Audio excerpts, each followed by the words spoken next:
amongst your receiving core. So 2nd and 11, an obvious passing situation, and Edmonton can pretty well key on 3 guys based on what happened in the first half. Here's Slack throwing the out, and he has Means, who is jarred but got back on the football. Means got hammered by Brandon Hamilton, had the presence of mind to get back on the ball. Well, I think Hamilton said, if Willie Pless can do it to me, I can do it to someone else. In the first half, if you recall the shot he took, but Means, as you said, Edmonton can key on 3 primary receivers, and Means is one of them. Hamilton lowers the boom on him right there, dislodges the football, but Means had the presence to go back and recover it to keep the drive alive. We see the play selection right here in the first half. Good equal dispersion amongst pass and run right here. First down, and it looks like they're going to try the end around, the reverse play to Orlando McKay, but it was well read by Larry Ruck, and Willie Pless is over to drive him out of bounds. So that did not fool the Edmonton Eskimo defense, but they're desperately trying to get McKay, who they like, into this offense. Well, one of the things you try to do against a defense that pursues with the speed that Edmonton does is misdirection. Watch Reggie Barnes right here with a key block on Leroy Blue to get him pinned down so that McKay can possibly get around deep. But Tony Woods forced the play so deep that Larry Ruck was able to recover and force him out of bounds right here at the end. And they're in another 2nd and 11 situation after a 1-yard loss. Reggie Slack drops it over the middle, and it's knocked down by Don Wilson, who's having a terrific afternoon. Frank Maroff, the former Calgary Stampeder, was the intended receiver. People have talked about Don Wilson not being the player that he used to be. I think they might have to go back and rephrase it, because he's acquired a new position in the scheme of things with the Edmonton Eskimos, moving into that wheel linebacker position, where now he's possibly the fastest wheel linebacker in the CFL, and so he's able to run with those guys on those underneath routes, and he's been very effective in his blitzing this afternoon also. Paul Osbaldiston on 3rd down with the wind, and not a great kick. He was doing better with the wind at his back in the 2nd quarter. But a decent enough bounce, though, and it's marked out of bounds at the 20 as we go down to Mark. Well, Chris, Michael Philbrick of the Tiger Cats could be wearing the biggest piece of protective equipment in this football game on his left arm. That is a 15-pound cast of fiberglass, plaster, and foam protection. He has a broken bone right above the middle knuckle in his hand. But so much for all that protection. He told me he re-broke the bone in the first half, but he's staying in the game. A lot of guts from Michael Philbrick. Got more toughness than I could ever come up with. Oh, you'd like to be playing with that kind of weapon on your arm. Here's Foggy throwing, and it looked like it was tipped by one of the linemen. Is that an insinuation or something? You could read into it what you'd like. Ricky Foggy, he had problems in the first half because he throws such a low football and he doesn't get much height on it.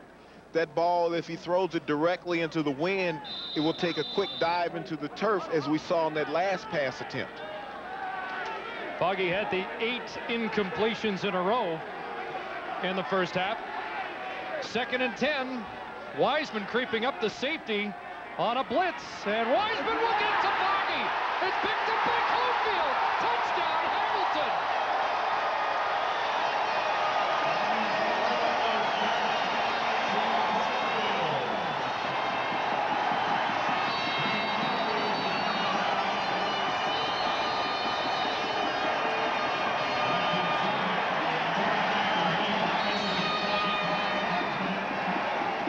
It's the 2nd touchdown of the year for Tim Cofield, who's normally the sack master in Hamilton, but this time it was the safety who made the big play. Spoke about right prior to halftime and during our halftime show about the situation with Hamilton staying close. We see Wiseman right here coming inside of Smith on a twist stunt, and Cofield was right there to pick up the loose ball. And Osbaldiston to tie it. 3:02 into this 3rd quarter, and the 4th turnover of the game for Edmonton is costly. Well, Todd Wiseman came up with the big play that they needed We see it right here. Wiseman is going to come right in here where Smith goes up the field. He's going to hit the seam cleanly, and Ricky Foggy doesn't see him coming from the backside, and he hits the quarterback, and the defensive end, Cofield, is right there on one bounce, picks up the ball and waltzes into the end zone, and Hamilton has made a game of this. It's 15-15. We get Wiseman as he creeps through. Blake Dermott did not recognize it quick enough. Kelvin Smith kept him tied up at the offensive tackle position, and the touchdown was the result of it. So all of Hamilton's points have come off miscues by the Eskimos.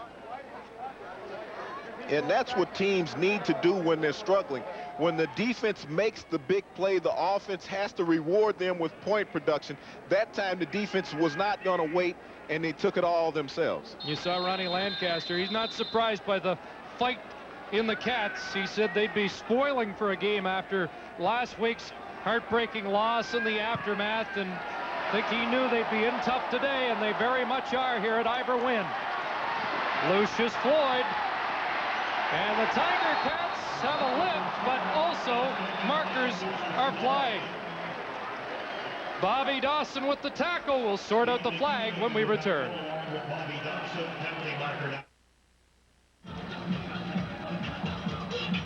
Back at Ivor Wynne Stadium, a tie game and a penalty against Edmonton for an illegal block means Edmonton starts from their own 8-yard line. Right here, McKee is the guy that's going to be blocked in the back by Brian Walling. As we roll it right here, you'll see the illegal block as he had Floyd lined up for the tackle on the play, and it cost Edmonton on the play. Brian Walling right there, not too satisfied with what happened to him on that play. Normally one of their better special team players, that time cost his team some extra yardage.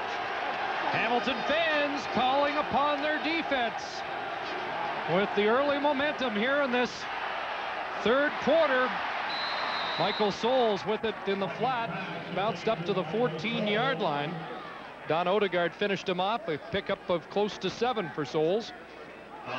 And Tim Cofield was close once again. Ricky Foggy had to pick himself up off the turf of Ivor Wynne once again because this pass rush of Hamilton is getting closer and closer each time they get a chance. Simmons and Philbrick, Smith and Cofield. Over the middle, it's knocked down. The pass was knocked down by the big defensive tackle, Jason Simmons, out of Ohio State. And Jay Christensen is down on that play, but Jason Simmons, 6'5", got up in the face of Ricky Foggy and batted that one down. That's what you teach your defensive linemen when you can't get to the quarterback. At least get your hands in the air, and they've been very effective. Right at the left of your screen, working here against Leo Gronwig, gets those arms up, hits him right about the elbow, and the ball falls to the turf. Well, Jay Christensen just loafing across the middle right there. If you're going to watch the game, you got to buy a ticket. And that time, Todd Wiseman punched his ticket. And Christensen still down. Mentioned Simmons from Ohio State. That's the school that produced Don Southern. So I guess it's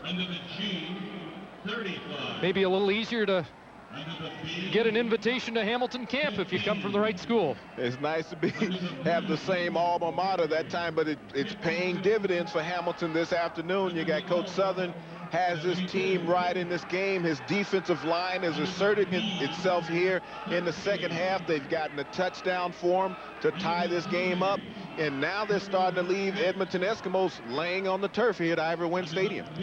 That's happened before. And when you can play an intimidating style of defense, you have receivers that will become very timid when they're running across the middle. Instead of making an effort to go for the football, they'll start looking for a hit, and interceptions can result from that. A little offensive meeting. Don Southern in the middle of it. And Christensen now on his feet. Just to finish the thought on that defensive line you talked about, it's been remade here in Hamilton. Consider that Jeff Fields was traded to Toronto. Reggie Rogers was released. That's 10 sacks right there. They also lost Ramel Andrews. He hurt his knee and is out for the year. Steve Bates was in one of those barroom fights and was released. So it's a new group there that's doing the job for Hamilton. Wally Zatilny at midfield. And he's brought down right at the center stripe by Brandon Hamilton. That's where the Tiger Cats will put the ball in play after the 44-yard punt. Well, road to the playoffs as we turn the corner now and head into the home stretch. Hamilton really has a tough road to hoe. They need at least 2 wins to catch Ottawa and make the playoffs. They've got Calgary twice, Winnipeg, and Saskatchewan. So there's not a tough game there. Winnipeg and Baltimore already in the East, and the Eskimos in a battle for home field advantage in the first round. Reggie Slack going deep, receiver open, and he misses Orlando McKay. A little frustration for the second time today.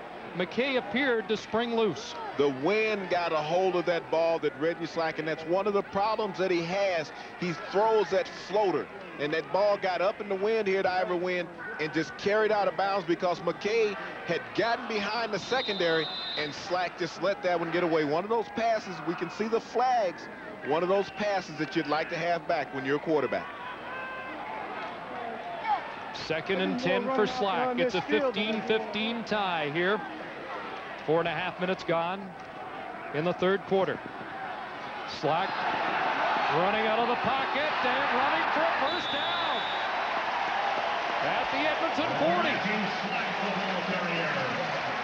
He can't make a living on it with that knee, but he can get it done at times on the ground. He can't make a living on it, but once he takes off, he's very exciting. And Reggie Slack got some help from his left offensive tackle, St. Germain, as he collapsed down that side, allowed Slack to escape outside and pick up a valuable first down. Now, this is the position on the field where Edmonton has been blitzing readily, so he needs to keep his eyes open. First down, Tiger Cats, and Reggie Barnes gets the call, and he is dropped behind the line of scrimmage. Terrific play by Errol Martin.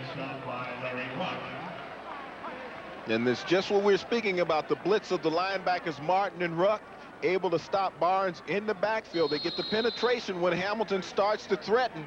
They bring those linebackers, creep them up at the line of scrimmage, and let them get across and cause disruption. Yeah. Third time on first down in the second half. They've dropped Hamilton for a loss.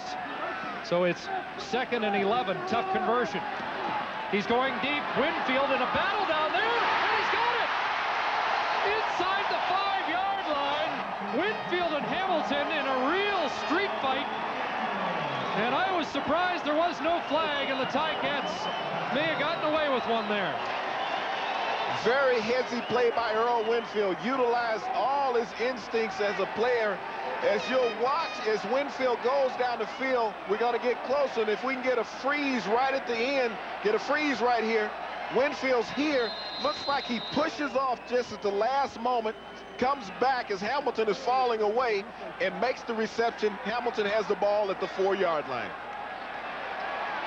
First and goal. Means in motion. Give to Reggie Barnes to the goal line, but not in.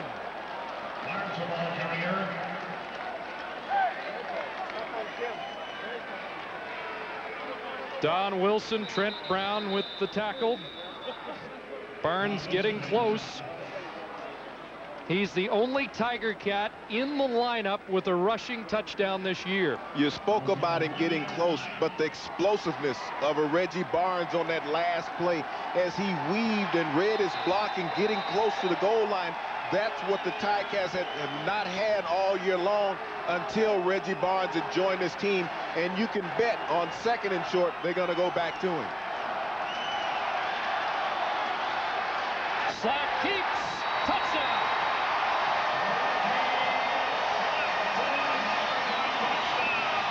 What do I know, Chris? Why not go with the gimpy leg quarterback, you know?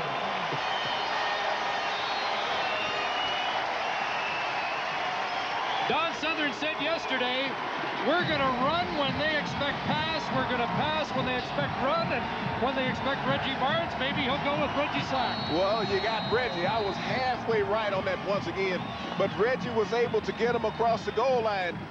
And the play that was made right prior to the half with the interception from Eaglin, I think right now is the most critical play in this game because it faulted Edmonton at that point. It stopped their drive, killed their momentum. They went into the locker room flat. Hamilton had that lift, and they've come out and gotten 2 early touchdowns here in the third quarter to take a 22-15 lead. First, the big play by Wiseman that set up Cofield, scooping up the ball and going in, and now the offense puts another touchdown on the board. Early part of the year, they were averaging just a touchdown a game, but they've gotten in the end zone now 3 times.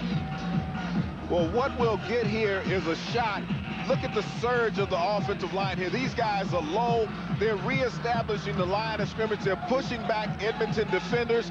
Reggie Slack is able to float over the top of that to get into the end zone for the 2nd touchdown of the third quarter for the Tiger Cats. When you play defense, you can make so many things happen, and Hamilton has become very intimidating here in the third quarter, and Edmonton right now is very unsettled offensively. And if their hearts were broken a week ago, they appear to be mending nicely in Hamilton.